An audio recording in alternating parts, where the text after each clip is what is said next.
Welcome back to the Gates of Minas Tirith. For all you Lord of the Rings strategy battle game fans and any Lord of the Rings fans in general. Today we're looking at companies of the Outlands. This will be a two-part series as we divide things up. So the scene I'm looking at today is a scene in the book in the first chapter of Minas Tirith.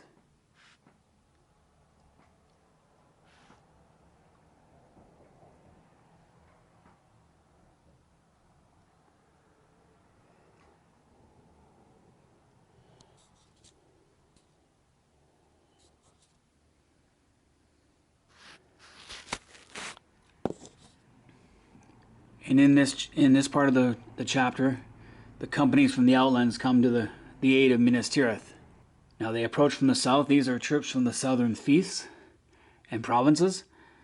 And in the movie you never actually see this, which is very unfortunate. It would have been really nice to see all the various troops of Gondor, other than just the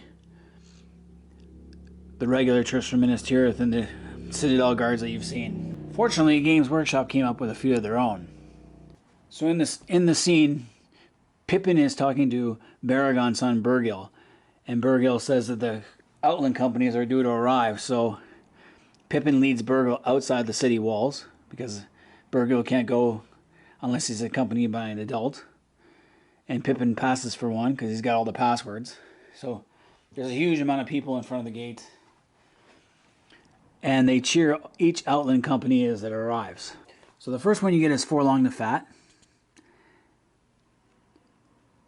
And his axemen from Lossark. There's only 200 of them in the book. They were hoping for 2,000. But because of the threat from the Corsairs, many men stayed home or went down to Pelargir. And Games Workshop did come up with a Forlong the Fat figure and axemen of Lossark. They're a little different. They're not Dunedain. Most of them are probably lesser Dunedain. And they're very much intermingled with other races. Next up you get Dervonian from Ringlow Vale with 300 foot. Now, Games Workshop didn't come up with a model for this, so I'm using my extra Faramir figure and other Rangers have gone Middle Earth. And I painted them white and black, so that's totally my own creation, which is pretty cool, I think.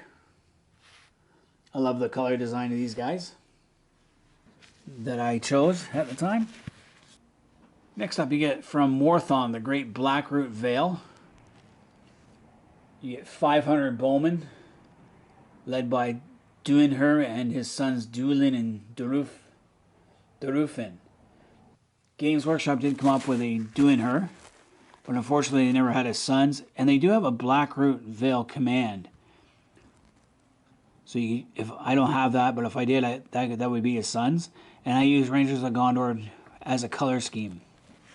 Next up we get troops, guys from Anfilis, which are just all sorts of guys from hunters, herdsmen, and men of little villages, scantily equipped save for the household of Galaskill, their lord. Then you get some men of Lamadan, a few grim hillmen without a captain. Games Workshop came out with their own.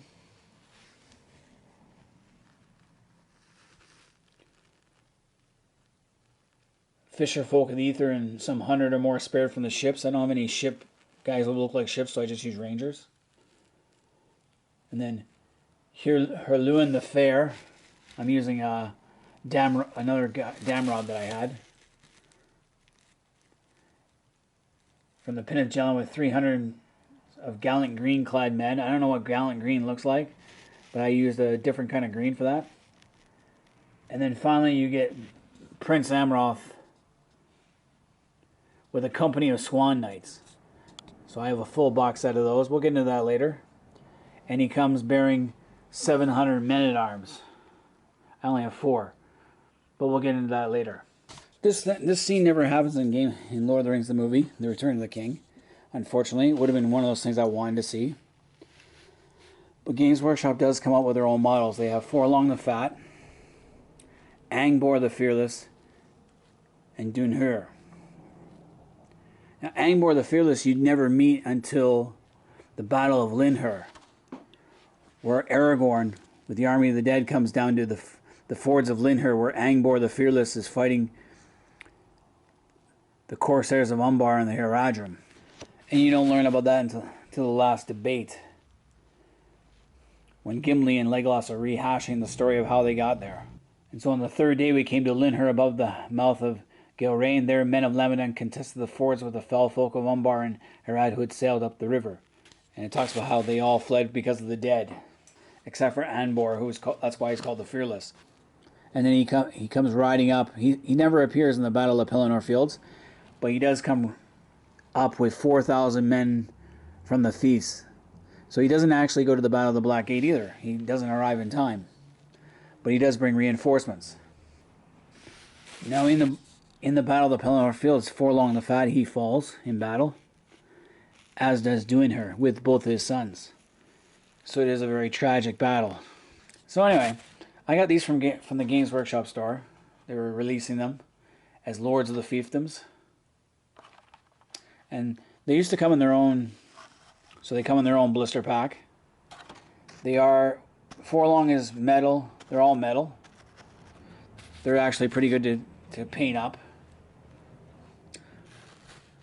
I wish Forlong had been on his horse, because he does arrive on horseback.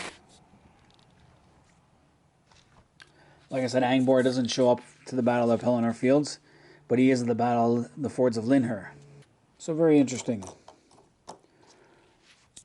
Now on top of that, they also came up with the Axemen of Lossark. I bought this from the Games Workshop web store long ago. They come up in a blister pack of 3.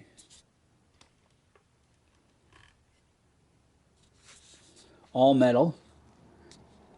And I've made them bearded just because they're not pure Dunedain, or even lesser Dunedain. Most of them aren't. But they're pretty fierce. I wish... Now I know Games Workshop has re-released these guys on top of the Clansmen of Lamedon as a pack of 6. So it'd be good to get that, to have a fuller company. And then I also got a blister pack of the Clansmen of Lamedon. These guys are also all metal. And my paint job looks great from far away, but not so when you get closer. Gave them different hairstyles. They too would not be, they would be lesser Dunedain or more Dunish. So you see some beards in there. And they would have provided a lot of the troops at Linhur.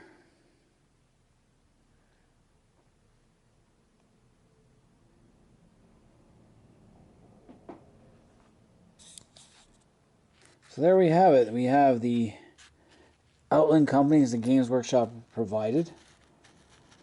Like I said, there is a Blackroot Vale command. So Duinhur would have his sons with him. I wish they also released others for that, for the Outland companies. But it is pivotal. It shows that Minas Tirith was not the only place in Gondor that was being threatened. And it goes to show you how Sauron's strategy of using the Corsairs of Umbar and the Haradrim fleets affected Gondorian leaders and paralyzed them, stopped them from uniting all their strength in one place. Every little coastal town, city, and major stronghold was in fear of these fleets, and so they kept much of their strength at home. Lossark only sent 200 out of 2,000 possible. Those others probably went to the Battle of Pelargir. Even though Lossark is fairly close to Minas Tirith.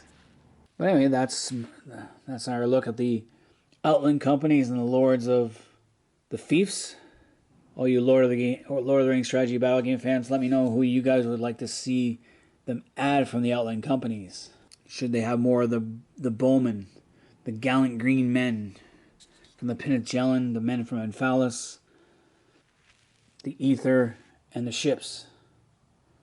Who else should they have included? And should they include regular troops for Duinhur? Leave comments in the comment section, hit the like button, subscribe if you're new to the channel. Until next time, I'm Roman Daisel. I am out of here.